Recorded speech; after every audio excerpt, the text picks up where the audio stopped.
Hey there, you beautiful badass. Welcome to the Carrie Croft Show. I'm your host, Carrie Croft, delivering you stories that get you pumped up and feeling like the unstoppable savage that you are. So grab your coffee, put on your game face, and let's do this thing, baby.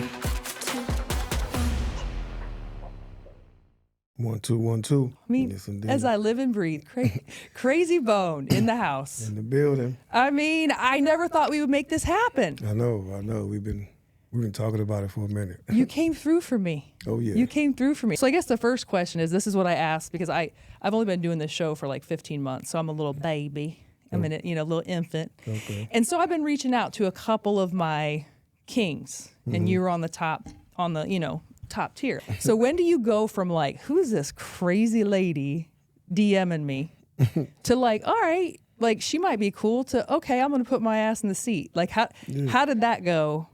I always like to hear that evolution. I mean, just from doing the research from the first time you hit me, it seemed like a pretty cool vibe. You know what I'm saying? Laid back show. So I was like, yeah, she's pretty cool. I'll go on her show. How do you feel about this new art installation I put in here? I like that. I was looking at it. It's dope. So these boxing gloves, this is a pop artist. She's my best friend. She's in Chicago.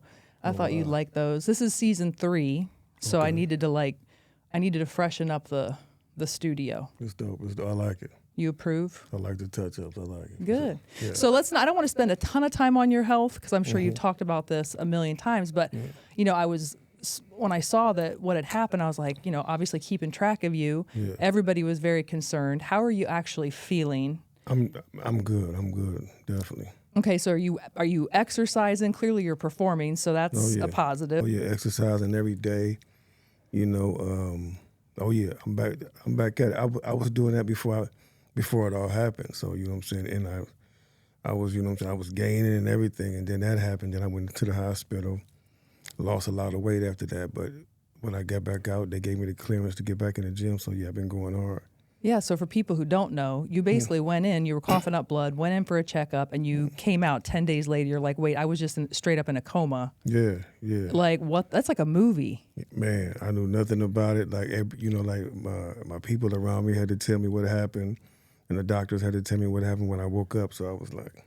Wild. I was also reading that they were trying to rush to say, like, do we need to like do a lung transplant or something? Then your doctor was like, whoa, hold up. This guy is otherwise healthy. Like, let's not try to like start getting him on the lung transplant list. Yeah, definitely. I went through a whole evaluation to to do a lung transplant because my primary doctor, she was like, wait a minute, like I think we rushing this.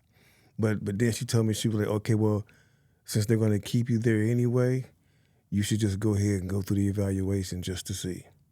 So while I was there, that's why I was there the whole time, like for the extra 3 weeks, because I was going through the evaluation, and they basically came back and was like, we don't think you qualify for a lung transplant because you still have like a substantial amount of blood like pumping through your lungs, and it doesn't look like you need one. So that was a good thing. Absolutely. Because I was in there for like 3 weeks stressed, and I was just like, a lung transplant? I was tripping. So you're tight. You keep it tight. Like, you're fit. You look good. Thank you. So what's your workout routine? Man, I do, I have a personal trainer that I've been doing like therapy sessions ever since I came home. And with him, I just be doing cardio. And then I go to the gym like 5 times a week, just doing weights and like definitely. Are you throwing up the heavy weights? Oh yeah. Chest pressing and deadlift and everything? Okay. Yes, what do you eat? What do you eat in a day's time? What did you eat today? Man, well, today I was on the move, so I just grabbed like a little burger and fries on the way. You know what I'm saying? But got you. Yeah, but on the daily, I get up, I eat breakfast, I eat like oatmeal, I have some boiled eggs and a little protein shake. Then for lunch, I'll do like a little protein bowl. Yeah, just trying to get the protein and all the fibers and everything that I need, you know what I'm saying? Yeah, you got any skincare you want to share? Any skincare routines? No, I just wash my face and put lotion on it. That's it? Okay, it's just you're gifted. Definitely, you're gifted. Definitely. When I was thinking about what was going on with you health-wise, then you listened to that song you did with Ice Cube. What was it Until We Get Rich? Yeah. And it's like the best thing in life is life. Yeah. I'm like, damn, does that hit? Yeah, it does. It's because when you're coming up from Cleveland and all you want to do is make it. Like, you're just desperate to make it. And it's like, let's get the money and the cars and the girls and everything. And that's all great. But now you're like, damn. Oh, yeah, that is. Like they say, health is wealth, And and it truly is, because without your health, you can't even pursue your dreams. You know what I'm saying? No. It's hard. Yeah. Speaking of Ice Cube, man, I'll tell you what, he crushed my dreams. I loved Ice Cube. I still do. So I was like, whatever that album was, you can do it, put your back into it, don't stop, get it. You know what I'm talking about? Yeah. And then I was like, kind of fell in love with Ice Cube, and I started digging a little deeper, and I found the song Cave Bitch. No, crazy. Listen, I truly was like, wait, he's talking about me. He's like, no chest, no booty, whatever. And so I really think that he is part of I'm always trying to build the booty. It's like it's a joke, because I'm always in there doing like deadlifts and like glutes and whatever. And I think it's because Ice Cube tore me up inside with that. I was like, I thought we had something. Wow. That's he good. shut it down. Do you know that song? You know that song, right? Oh, yeah. I mean, he shut it down for me. Blonde-haired, blue-eyed. That's wild. I'm a huge advocate of just being relentless to your dreams. The pursuit, the grit. I know you've talked about this a million times, but it can't ever get old. The story about Bone Thugs and Harmony coming up, going to LA. I mean, it is such a rags to riches tale. So it's Flesh went to KFC, got the money, got you the Greyhound tickets. You guys are like, we're leaving Cleveland. We're going to LA, and we are going to find Easy motherfucking E. Yes. And there's 5 of you. There's 5 egos.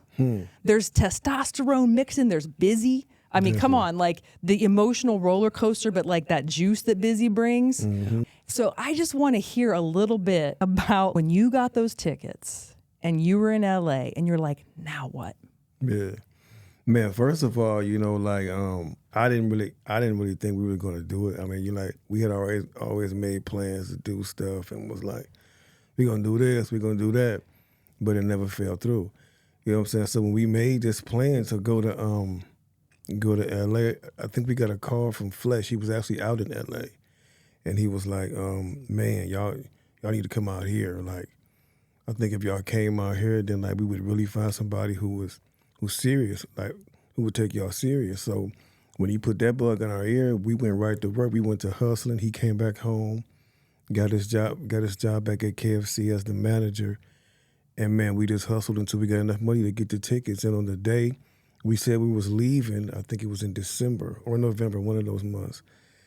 Man, we left. And when Flesh came back with the tickets, I was like, man, we actually about to leave. I had never been outside of Ohio before. You know what I'm saying? So I'm like, man, we really about to leave and go to California. I'm like, we ain't got nowhere to stay. We gonna run out of money probably before we even get there. You know what I'm saying? So it was a bold move, but we was like, it's either now or never. It's either now or never, do or die. All those sayings. Yeah. Yeah. So someone gets you the phone number to Ruthless. Yes. We're in California, and a person we work with in Cleveland actually got us the number to Ruthless Records, and we just start calling the same day we get it. We blowing them up. How many times are you calling? Because I know I would probably be calling with different voices, like, hey, this isn't crazy. This is someone else. Man, we probably called at least like 4 or 5 times a day.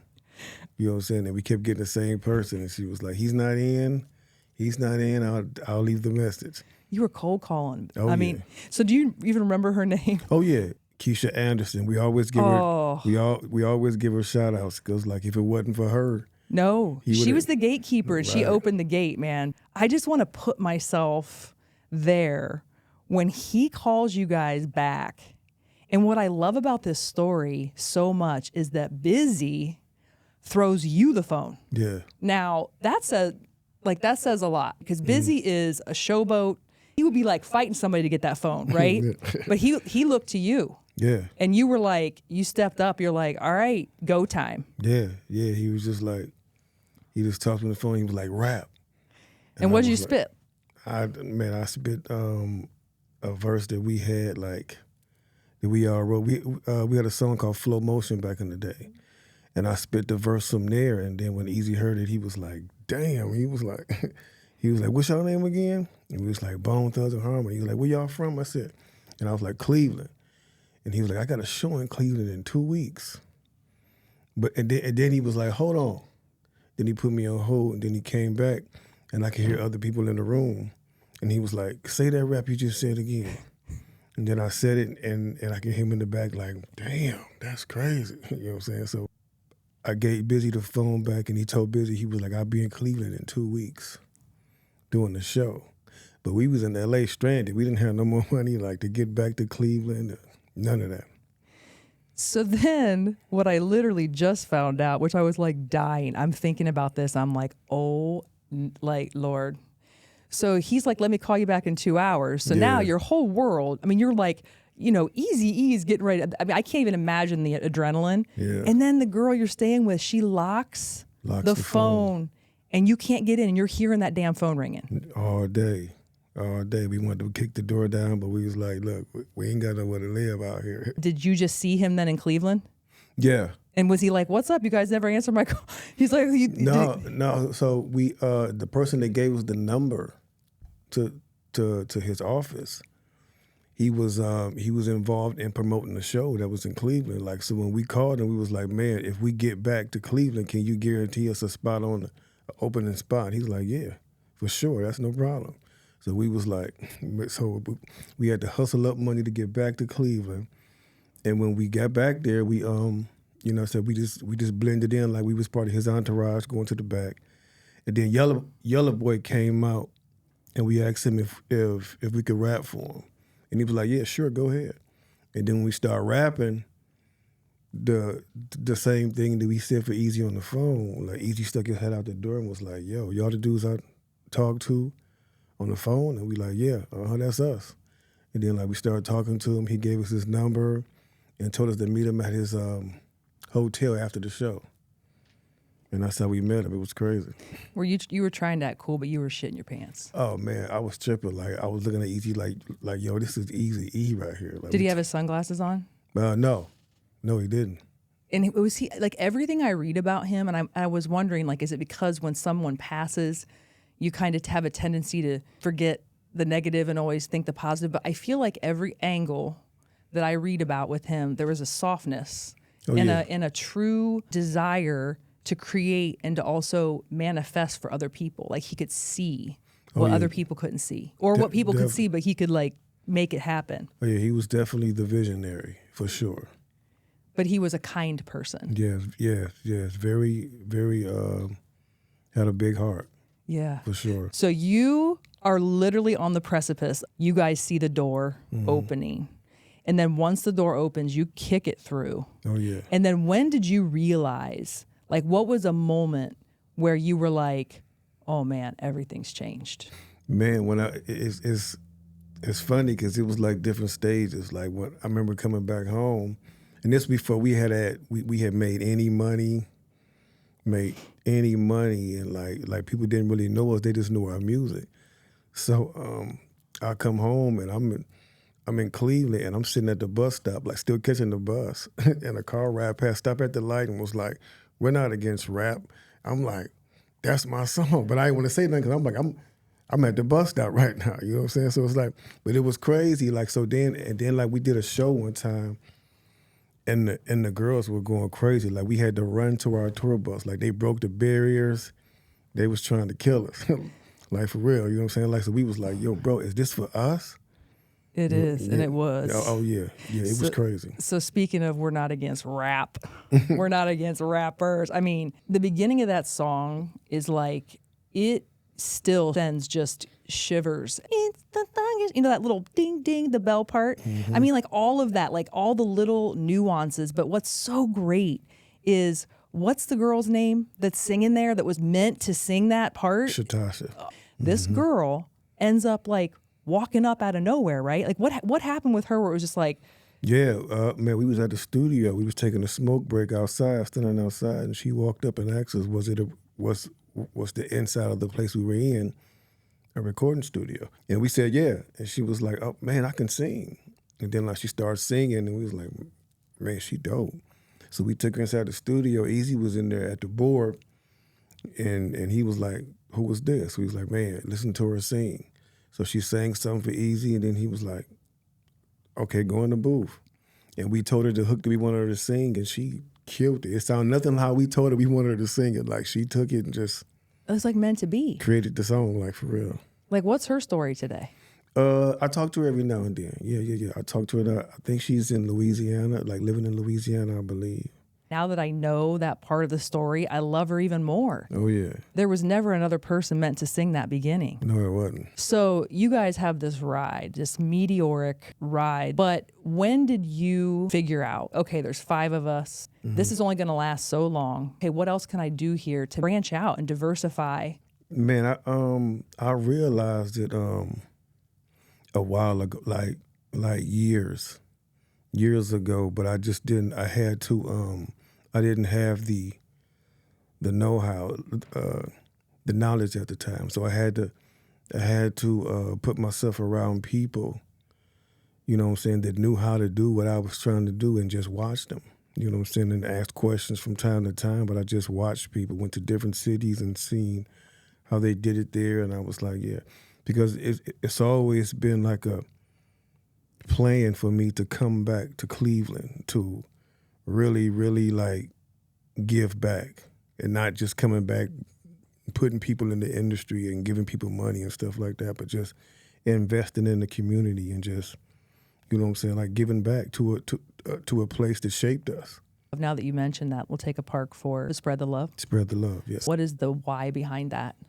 Well, man, Spread the Love was, you know, it basically all came from when me and Bizzy did when we did the New Waves project, and we did a documentary called The Sons of St. Clair, but it never came out, you know. But we had it in a few film festivals. So we did one in Cleveland, and the response we got from it was like, everybody was from Cleveland was like, just like loving it. It was like, man, we love Bone, da-da-da-da. And so I was like, man, I think it's time to come back to Cleveland and like really do something like for the city. You know what I'm saying? And ever since I had that thought back in 2018, I've been working on it. I first started, like really got going in 2019, and then the pandemic hit. And then, but we was able to maintain throughout the whole pandemic. And, you know, I built relationships with the mayor, the councilman, and, you know, told them my plans, what I wanted to do. I wanted to come build a school, an academy, a Bone Thugs and Harmony Academy. I wanted to build a museum, a Bone Thugs and Harmony museum, right in the neighborhood, you know, and just like, and now I got the mayor and then the entire city like riding with me right now, you know what I'm saying? So it's a wonderful thing to be able to go back and just still have the love and be able to get back like I always wanted to do, which spread the love. Now, are you in Cleveland full time?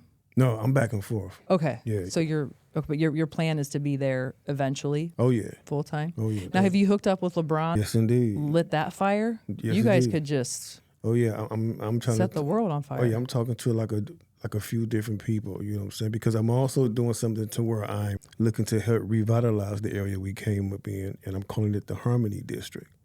So when people come to Cleveland, they ain't gonna be talking about, oh, I'm finna go downtown and kick it. No, they're gonna come to the Harmony District and hang out. You know That's what I'm saying? pretty cool. So it's something I'm working on right now. Yeah, because, man, Cleveland's just an underdog city. Oh, yeah. You know, and then whenever I go there, my brother lives there, and I was just there recently, a couple weeks ago, and I'm like, this is a cool city with such a rich history, and the buildings, and it feels like a big city. Yeah. I'm like, what is, like, it just feels so cool, but yet so underrated. Yeah. Oh, yeah, it is. It's on the rise, but it's a lot more that could be done. So going back to some of your most popular songs, obviously Crossroads, like, you know, every middle-aged white woman like that I know, I mean, it's like, see you at the crossroads. I mean, like, it's like everybody has a commonality with that song at some point in their life. And I think that was what kind of made it so special. How was it written?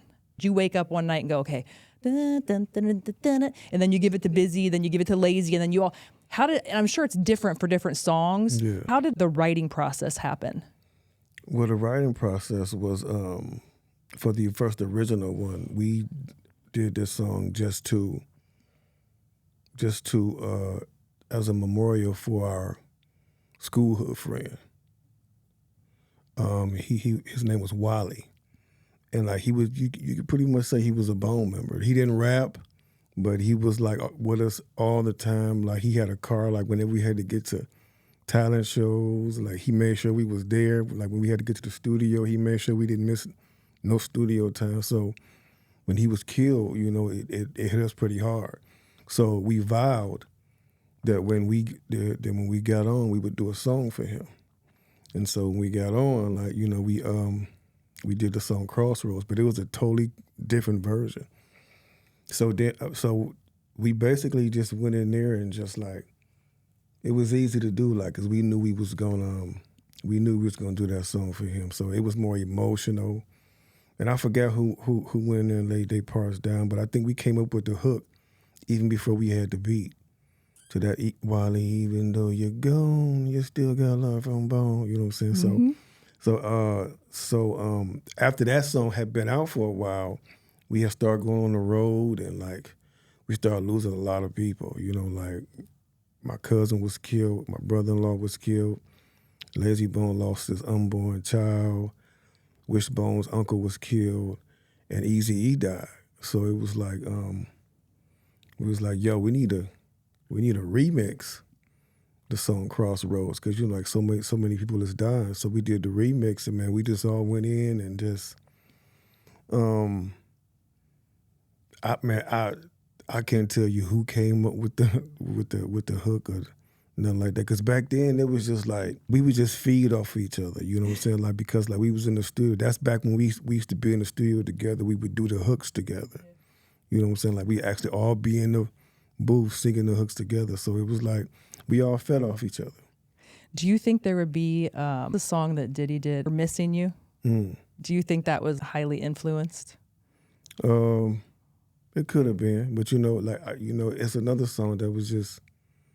I feel like it was influenced just by Big, just by Puff losing Big at the time. Yeah. Let's say there was a little bit of inspiration, you know, bit off of Crossroads. Mm-hmm. Cool. Yeah, I mean, you know, that's how we feel now, but you know, back in the day, we didn't like that. I like to like reread about all the beefs and the fact that you guys were like in the studio with Tupac, Biggie, Eazy-E. That just blows my mind. So Tupac, it's not a huge beef. They try to call you Ho, Thugs, and Harmonies. I don't think he called you that, but like that was like a thing people were trying to say. Or and wasn't it Diddy too at first? I feel like he was a little. I think he was part of that. No, we never had no problems with Diddy. Diddy's got problems now though. Yeah, a lot of problems. Were you ever at those little soirees? Man, people weren't inviting Bone to nothing. They didn't want us to tear up. They didn't want Bone to, like, we had a real reputation for being like, you do not want to invite the thugs. Do not invite the thugs to your party. I would totally invite you to my party. You're like that friend that's just chill. I was always chill, but you know what I'm saying, when I was younger, I was a bit more, you know, like ready to get into, like, I was laid back, but when they said go, it's time to go. You know what I'm saying? But now it's, you know what I'm saying, but then as we got on and like, I started trying to be the dude, just like, no, man, we shouldn't do that. You found God. You're steeped in your faith, right? Yeah. Definitely. And it changes kind of the way you write and rap and sing, and that's been a big 180, right? Oh, yeah, definitely. So do you look back now when you're like the beginning, when you're like Mo Murda and the Guns, are you a little more mindful, or are you just like, no, that's our life, that's how we came up? Yeah, I mean, both, you know what I'm saying? Like, you know, I wouldn't go back and like change the record or nothing, you know what I'm saying? Because, I mean, that's where I was mentally. At that time, that was a phase of my life, and I was, you know, even when we first got on, like I was still angry, like for, you know, about a lot of things, a lot of personal things in my life. You know, I was still angry, so I had the mentality of get this all off my chest, you know. So, but now, you know, like being much older and knowing more spiritually, you know what I'm saying, I'm just learning how to direct that energy to other places, mainly music, you know, and understanding, you know, to where, like, I know a lot of people, you know, like try to say, I'm not a role model, you know what I'm saying, your kids shouldn't look up to me, which is true. Like, you know, I feel like we do get tossed into being role models, even if we want to or not. but it's like people have to realize that we're just human beings. We're going to make mistakes. You know what I'm saying? Like, it's cool to say, you know, I admire your success and the things you've done, but like being a role model to like trying to be just like somebody, I think it's a little over the top. When you say you were angry about a lot of things, I feel like you've been way more private about your upbringing and how you came up. Like I can hear, like for Bizzy, for example, like that was a very public situation that happened to him, his childhood. And so you can kind of connect the dots and say, wow, I mean, this guy has been through a lot is an understatement. Yeah. But do you not discuss kind of the things that have happened, or like, are there moments in time where you're like, this was a huge moment for me and this is where the anger came from? Yeah, I mean, I never really discussed it, you know, I mean, because nobody never really brought it up, you know what I'm saying? So it's like. How is that possible? I don't know, what? They have never brought it up to you? No. Oh, first time for everything. Yeah, you know. They're too busy talking about Eazy-E. I know, yeah, definitely.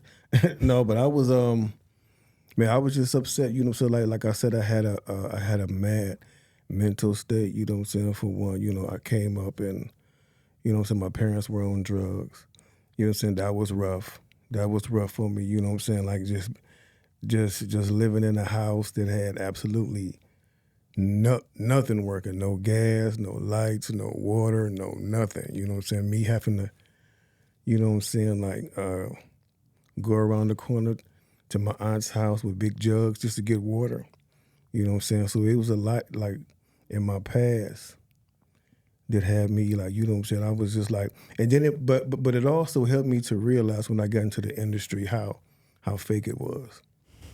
Because I was like, just yesterday, I was that dude y'all was cracking jokes about. Yeah. You know what I'm saying, and now all of a sudden, we grew up together. I'm like, no, we didn't grow up together. We grew up in the same neighborhood, but we didn't grow up together. So yeah, so it helped me to just put a lot of things in perspective as well. Who did you have in your life that you could look to as a mentor when you had parents that were so involved in their own drug use, and that's a horribly toxic cycle for a child? Yeah. Who did you have to look at as sort of a lifeboat? Oh man, it was just at the time it was just me, my brother, and my three younger sisters. And my brother, you know, he was out doing this thing. He was out, you know what I'm saying, he was out hustling and whatnot. And I was at home with my sisters all the time. Like, so we had to make do. You know what I'm saying? And like we used to scheme and conspire on all kind of little stuff to get us food and candy and all that stuff, for real. Well, yeah, you were just like just scraping by. Oh yeah. Yeah, definitely. In your mind, when you were a child, was the only way out, like, okay, to rap, to sing, whatever, but like to be on the streets and just like figure out some kind of scheme to steal something or sell drugs, or like, was that kind of your, like, that's what you saw and therefore that's kind of your future? Oh yeah. I mean, when you come up in the hood, you see the older guys out there, you know what I'm saying? You see them on the corner.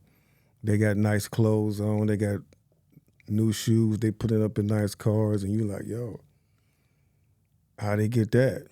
You know what I'm saying? And it's just a path you start to follow. If you hang around it long enough, you become, you know, embedded in that environment. Now back to Uncle Charles. Yes. Oh, okay, yeah. Uncle Charles was a stand-up dude, right? I mean, he worked at Ford. He retired from Ford. He had some cash in his pocket. Yes, indeed. So like that, I mean, he was on the straight and narrow, someone to... Oh, yeah. So you did have those types of people that would like slap you in the head and be like, get your shit together. Definitely. Uncle Charles, every time we had a talent show, no matter where it was, he was there dressed up in his suit, his little leather gloves, front row. Every show we had, Uncle Charles was there, for real. Who killed whose dog? Whose dog? Why'd you kill my dog? And man, my dog. Is that a person? Yeah, is it a dog? Yeah. I always thought it was a dog. I was today years old when I just realized this is where the white girl comes out. I'm like, whose dog was it? Was it a Maltipoo? No. Was it a golden doodle? No. I bet you there are some people, especially in my demographic, that really think there was a dog that got killed. Maybe. I'm going to do a poll. Maybe. I wouldn't doubt it. Okay, so I want to talk about some of these collaborations you've done, badass. So this Phil Collins thing, I love that song Home. Yes. It is so fantastic. And you guys did like a day-long video with Phil Collins, yes. the GOAT. What was he like? Can you please just set the tone here? What was the dynamic, the day-long dynamic between Bone Thugs and Harmony and Phil Collins? I would love to hear it. Man, well, it was real laid back. I remember we got there to Switzerland. It was cold as hell. I'm talking about it was like cold. And like we was shooting the video outside, so we had like this little hub, this little building that we was, everything. It was the headquarters where it was prepping everything. We get dressed, and so Phil walk in. Man, we all blown away. We like, bro, this is Phil. First of all, I was a fan of Phil Collins because my father played Phil Collins a lot, so like I knew all his music. I'm the one that actually sampled the song and used it first. It was gonna be a solo song first, So when he came in the room, I was tripping like, bro, Phil Collins is like in the room with us, and it was crazy because we didn't even think he was gonna clear the song. And once he cleared the song, we was like, bro, this song is gonna be big, so we need a video. And then we was like, well, he ain't gonna shoot no video like for it. And then he was like, he called us back one day and he was like, only way I'll do the video is if y'all come to Switzerland. We was like, we be there next week, no problem. Let's get it done. So we go out there, man, Phil came in, he was like real down to earth. And he told us the story why he cleared the song. He was like, because this is one of my favorite songs. And if y'all reused it, I knew y'all had to have good taste in music. I was like, yeah, that's right, Phil, we do. And you know what I'm saying? So he was in the video, man, and it was so crazy, like, 'cause it was cold out there. We was trying to, like, and we was out there all day long. I had on, up under that little velour suit I had on, I had on like 2 pair of pants, like a sweatshirt and a long sleeve shirt. It was cold as hell out there, you know what I'm saying? So, and man, like some of those scenes that we got in the video, like when the little kids were marching by in the parade, we got all that just like just on the humble, because we didn't even know they was passing by. We was actually shooting a scene, and the cameraman was like, "Wait, stop! Turn the cameras around and get this on camera." And it all went with the video perfect. It's just sometimes that organic energy that you cannot fabricate. It just is. Yeah. Oh yeah, definitely. And I love how Phil just kind of like stands in different places as you guys are like doing your thing. I'm like, damn, Phil. Yeah. Because that would be one of my top, probably 5 favorite Phil Collins songs. What would be your, like, let's do a top 5. You and me, Phil Collins. In the Air Tonight obviously has to be. Yeah. Dun, dun, dun, dun. I mean, that's like iconic. That's one. Take Me, like Home. One More Night. Oh, One More Night. One More Night. Hold on. How can you just walk away from me? Okay, yeah. When all I can do is watch you leave. 'Cause we take a look at me now. That's from that one movie. No. That's got to be probably my number. I'm going to slide that one into number 1. Yeah, and then the one my father used to play all the time, the Studio. Studio. There's a girl that's been on my mind. Exactly. Oh, that's a really good one. Exactly. Who says the line in there where he's like talks to the postman? He's like, "Quit sending these bills to my." Lazy. Okay, but what's it's just this juxtaposition of these beautiful melodic rhythms with like the real like tough parts of life. I think that is so cool and makes what you guys did so special.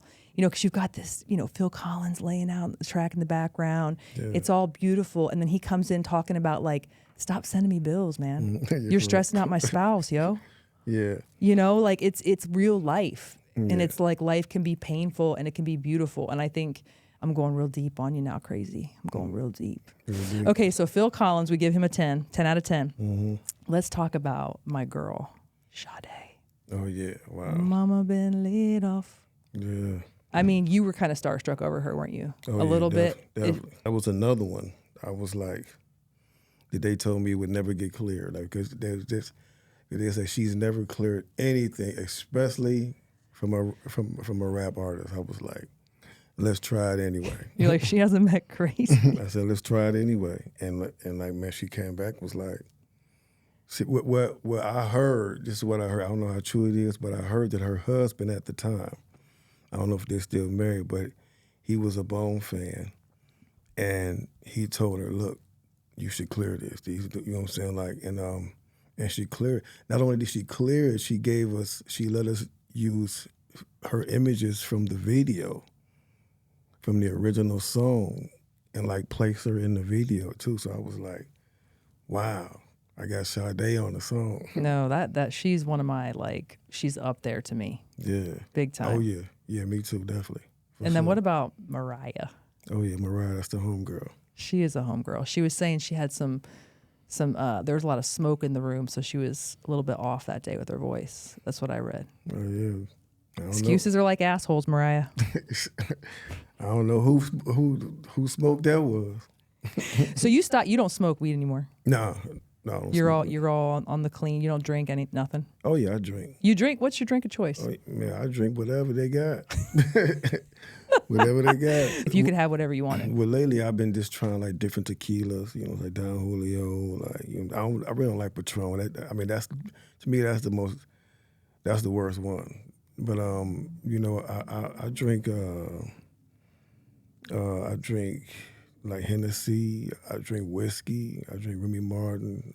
I drink it all. You just steer clear from the weed. Was that hard to do? Oh yeah.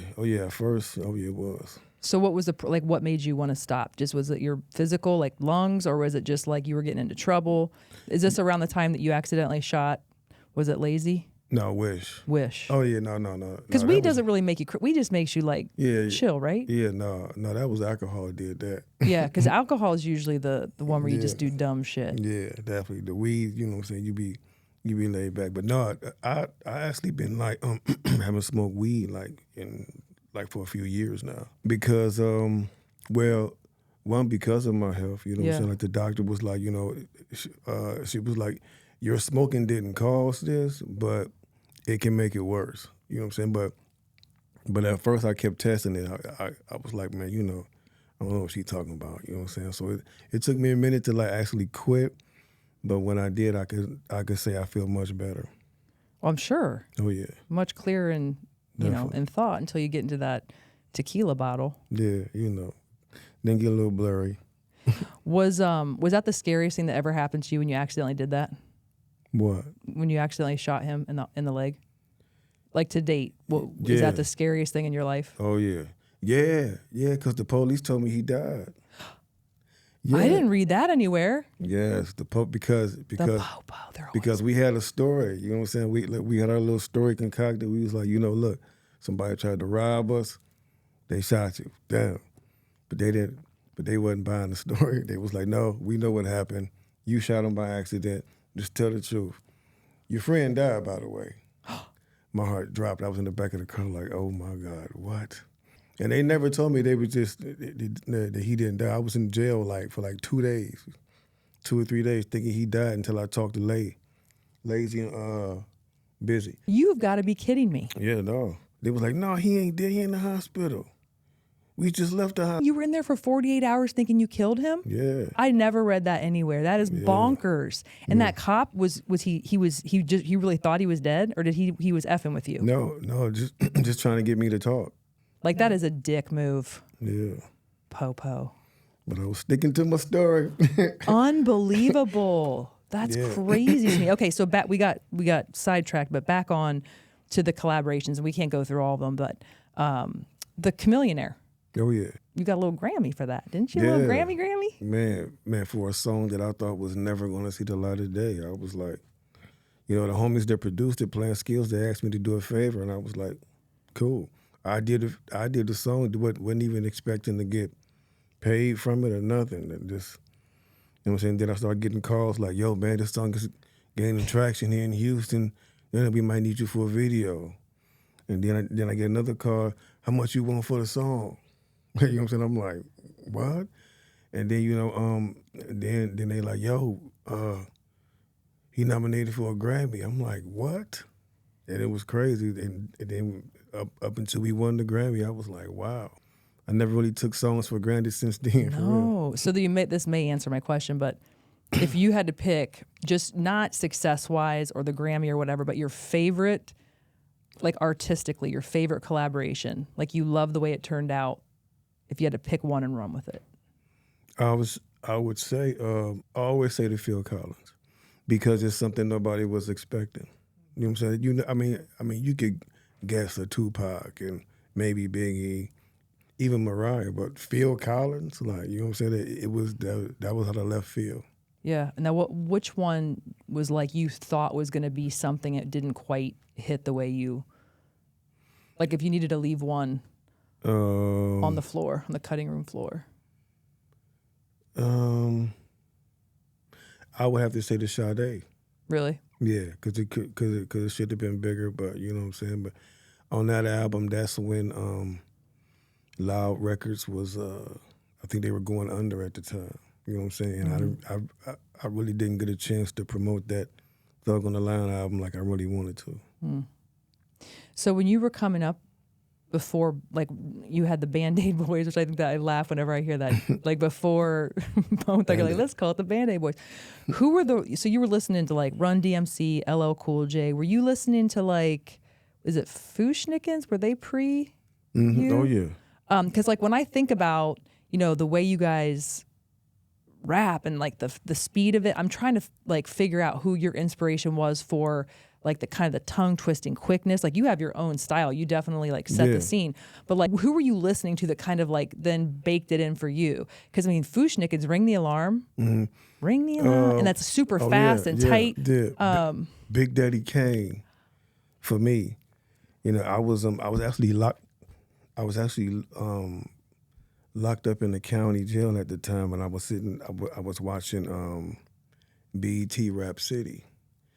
And Big Daddy Kane had a song, and then like he had like went at it fast for like one bar, and I said to myself, I was like, man, what if somebody like just did it like that and just kept going like, and then I wrote a rap. That's the rap that I wrote that I said for Eazy-E on the phone. That was the first rap that I wrote like that, and then the harmony just came from us just being so in tune with each other, like. We didn't even know we had harmony until people told us. Like, they was like, y'all sound like the Rapping Temptations. You just read my mind, because I heard that actually today and I chuckled. Yeah, because I was like, that's a great way to describe you guys. Yeah, they used to be like, man, y'all. And then they was calling us broke millionaires. They was like, as soon as somebody hear y'all, like, they gonna pick y'all up and sign y'all. Well, I did see a little clip of Bizzy they were asking him, like, to describe each member and, like, what kind of sauce they bring, and your name got brought up, and he said that you're like the scientist, the chemist, kind of the. What do you think he means by that? Is it because you're always in the mix, like writing the songs, or like what do you think that means? The creator. The creator of the bone, the granddaddy of the bone flow. What's going on with your personal life? Like, you're married, you're locked down.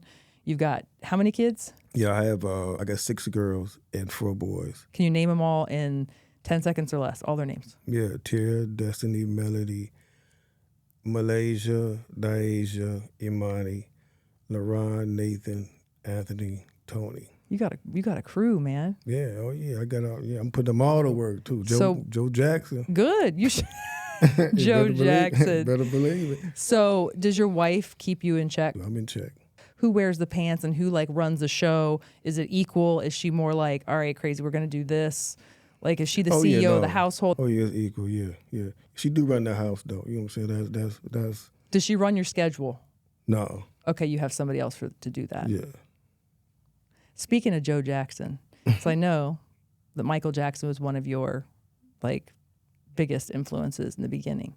So let's do a top 5 before we close out of Michael Jackson songs. If we had to pick 5 and just get rid of the rest, it's a hard one. Yeah, it is. Also, Human Nature. Okay. Oh yeah, that's a strong one. But I've got one that you may not agree with. What's that? She's out of my life. Oh no, I love that one too. I say Billie Jean, Man in the Mirror. Oh, that's a good one. Yeah, and I don't know what's the 5th one. I don't know. I gotta say Thriller. Okay, yeah, and the video. You got to throw it in there. Definitely. So anything else you want to throw out real time that you've got going on, you want people to know about? I know you're performing in Columbus, which is why you're here. So you guys are still touring. Mm-hmm. Like you've got a great apparel line. I mean, I've got my hat right there. Yes, indeed. The Life Apparel. If any artists out there, independent or major, need your merch done, get at me. Man, you know, we just inked another deal with Conor McGregor's label, Greenback Records. You know what I'm saying, the whole group, you know what I'm saying? So we're working on another project, our 30-year anniversary project, you know what I'm saying? So people can look forward to that. We also got like something we working on, you know what I'm saying? Bone Thugs and Harmony presents the Ghetto Cowboy. But you know that's gonna be crazy. That's awesome. Yes, and did we figure out who was stealing the sign? East 99? Yeah. Whose ass do I have to kick? I think the homies in the hood took care of that already. They took care of that already. All right, KRAYZIE. Well, you just made a girl's dream come true. In all seriousness, I've watched you from afar. All of you guys, you're incredible humans, and you're just so fun to listen to. And it's been a blast sitting here with you. Yes, indeed. Thank you so much. And with that, if you're still out there following your girl, follow me on YouTube, Spotify, Apple, or wherever you get your podcasts. And until next time, you know what? Go listen to some Bone Thugs and Harmony and keep moving, baby. So fun. Yes, indeed. Thank you, KRAYZIE. You're welcome.